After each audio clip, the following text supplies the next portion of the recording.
இன்னைக்கு அரசியல் களம் சூடு பிடிச்சிருக்கு. உங்களுக்கு தெரியும், 16ஆம் தேதியில பாரத பிரதமர் வந்து கூட்டணியெல்லாம் பார்த்துருப்பீங்க. நீங்க கையெல்லாம் தூக்கிங்க. அந்த கூட்டத்தில் திமுகவை பத்தி ஊழல் கட்சி, திமுக ஊழல் ஆட்சி நடத்துறாங்கன்னு சொன்னாங்க. முதல்ல உங்க யோகிதை பத்தி நீங்க புரிஞ்சுக்கணும். முதல்ல நீங்க கை தூக்கினவனா யாரு சுத்தமானவனா? இந்த பக்கம் பாத்தீங்கன்னா எடப்பாடி பழனிசாமி, இந்த பக்கம் பாத்தீங்கன்னா தினகரன் ஜெயிலுக்கு போக வேண்டியவர். அவர் பாதுகாத்து கொள்றதுக்காக பிஜேபி இருக்காரு. இந்த பெரிய மனுஷங்களாம் 1.5-2 மாசத்துக்கு முன்னாடி பேசினான்னு கொஞ்சம் திருப்பி பாருங்க. எடப்பாடி பழனிசாமி என்ன சொன்னாரு 3 மாசத்துக்கு முன்ன? இனி எந்த காலத்திலையும் பிஜேபி கூட கூட்டணியே கிடையாது சொன்ன பெரிய மனுஷன் தான் 3 மாசத்துக்கு அப்புறம் பிஜேபி மேல போயிருக்கிறாரு. இதே தினகரன் என்ன சொன்னாரு? எடப்பாடி பழனிசாமி முதலமைச்சர் ஆனார்னா அது நான் தூக்கு போடுறதுக்கு சமன்னு சொன்னாரு. ஞாபகம் இருக்கா இல்லையா? நம்மளாம் மறந்துடாதான் இவெல்லாம் ஏமாத்திக்கலாம். யார் யோகிய?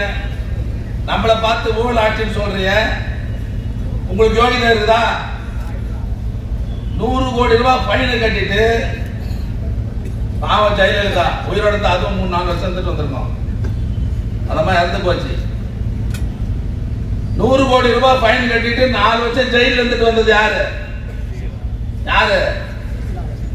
யோகியெல்லாம் தூக்கி நிச்சு பிடிச்சுன்னா ஜனங்க உங்களை ஏத்துக்குவாங்களா? அதிமுக தனியா நின்றதா கூட பாவம் 2-3 ஓட்டு அதிகமாக வாங்கியிருப்பான். நீங்க பிஜேபி கூட சேர்ந்ததால மொத்தத்தில் டெபாசிட் ஆக போறது நீங்க தான் ஞாபகம் வச்சு எழுதி வச்சிருக்க. ஜனங்கள சாதாரணமா கிடையாது. எவ்வளவு பேச்சு? நீங்க எதனால கூட்டணி நீங்களாம் போய் சேர்ந்துருக்கீங்க? ஒவ்வொருத்தர் மேலே கேஸ் இருக்குது. உங்களை காப்பாற்றிக் கொள்வதற்காக தான் இன்னைக்கு பிஜேபி பக்கம் போயிருக்கீங்களே தவிர வேற ஒண்ணும் கிடையாது. வெற்றி கூட்டணி நம்ம கூட்டணி மட்டும்தான்.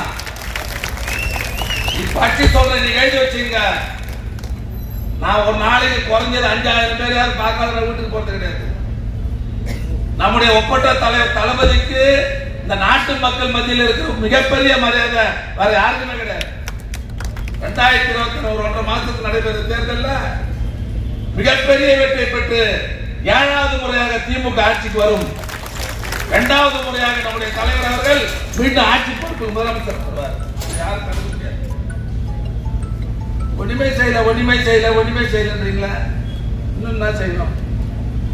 நாங்க செய்யாத சாதனை யாரும் செய்திருக்க முடியுமா? சொல்லுங்க பார்க்கலாம். என்ன செய்யல? தேர்தல் அறிக்கை சொன்ன திட்டங்களில 90% மேல் நிறைவேற்றி நாட்டு மக்களின் பேரன்பை பெற்றிருக்கிற ஒரே தலைவர் நம்முடைய தலைவர் தான். இல்லையா? சொல்லாததையும் செய்திருக்கிறார். தேர்தல் அறிக்கை சொன்னது மட்டும் இல்ல, சொல்லாதது தினம் ஒரு அறிக்கை தந்து அதை செயல்படுத்துகிற தலைவர் நம்முடைய முதலமைச்சர். நாங்க ஆட்சிக்கு வந்தா 1000 ரூபாய் கொடுக்குறோம். 1,14,00,000 குடும்பங்களுக்கு முதல்ல கொடுத்தாரு. உங்களோட ஸ்டாலின் ஒரு திட்டத்தை அறிவிச்சாரு, முகாம்கள் நடத்தினாரு. யார் யாரெல்லாம் என்னென்ன கோரிக்கை மனு கொடுங்கன்னு சொன்னாரு. இப்ப அந்த மனுக்கு மீதமாக 2வது கட்டமாக ஒரு 17.5 லட்சம் பேருக்கு 1000 ரூபாய் கொடுத்தாரு. ஆக 1,31,00,000 குடும்பங்களுக்கு மாதம் 1000 ரூபாய் தருகிற ஆட்சி திமுக ஆட்சி. இல்லையா? இனி பெண்கள் கட்டணம் இல்லாமல் பேருந்தில் பயணம் பண்ணலாம். நேற்று கணக்குப்படி 65 லட்சம் பேர் ஒரு நாளைக்கு பயணம் பண்றாங்க. சாதாரண விவகாரமா இது? ஒரு சாதாரண ஏழை குடும்பத்துல இன்னைக்கு இந்தியோ இந்த பக்கம் தாமரமோ வேலைக்கு போறான்னு சொன்னா குறைஞ்சது 15 ரூபாய் அவங்க போறதுக்கு வரதுக்கு 30 ரூபாய் ஆகும். ஒரு மாசத்துக்கு 900 ரூபாய். அந்த ஏழை குடும்பத்துக்கு ஒரு 900 ரூபாய் மிச்சம் வாங்குற போது அந்த குடும்பம் வளர்ச்சி பெறுமா பெறாதா? அதுதான் இந்த திட்டத்துடைய நோக்கம். புதுமை பெண் தமிழ் புதல்வன் அற்புதமான திட்டம். 12 லட்சம் மாணவ செல்வங்களுக்கு மாசம் 1000 ரூபாய் தராரு.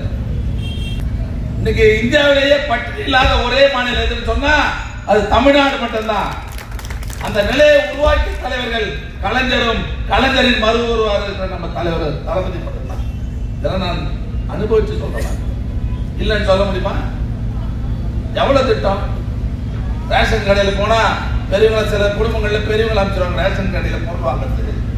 அங்க கயிறாக கூடாது, ஓரம் பண்ணிடுவாங்க. இதெல்லாம் நாங்க போய் சொன்னோம். இதுல கட்ட தலைவர் சொல்லி தலைவர் அதிகாரிகள் கலந்து பேசி 65 வயது இருக்க பெரியவங்க இனிமேல் ரேஷன் கடைக்கே போத்தாங்க. மாசம் 2வது சனிக்கிழமை அந்த பொருள் எல்லாம் அந்த வீட்டுக்கே கொண்டு போய் தரணும்னு சொல்லி உத்தரவு போட்டு நீங்க 40 லட்சம் குடும்பங்களுக்கு அரிசி பருப்பு நேரம் வீட்டுக்கு தருகிற ஆட்சி திமுக உண்டா இல்லையா? நீங்க எடப்பாடி பழனிசாமி அறிக்கை கொடுக்குறாரு, நான் வீடு கட்டி தருவேன். 10 வருஷமா நீங்க தானே ஆட்சி நடத்துறீங்க, கட்டி தந்தியா? கட்டி தர்றது தானே. இப்ப அறிக்கையில சொல்றேன் நாங்க 1000 ரூபாய் கொடுப்போம் அப்படின்னு தேர்தல் அறிக்கையில் சொன்னவங்க முடியாதுன்னு சொன்னியா இல்லையா? முடித்து காட்டிய தலைவர் நம்ம தலைவர். 10 வருஷமா ஆட்சியில் இருந்து வீடு தரதானே கட்டினியா? சொல்லு. ஒண்ணுமே செய்யாத எங்க ஒண்ணுமே செய்யல என்ன செய்யல. 37 அறிவியல் கல்லூரி கொண்டு வந்துருக்கோம் நாங்க இந்த 4 வருஷத்துல இல்லையா? மெட்ரோ ரயில் திட்டம் மத்திய அரசு பணம் தரலாம் கூட இன்னைக்கு மெட்ரோ ரயில் திட்டம் 1.5 லட்சம் கோடியில இன்னைக்கு பணிகள் தடைபடாமல் தொடர்ந்து நடந்திருக்குது.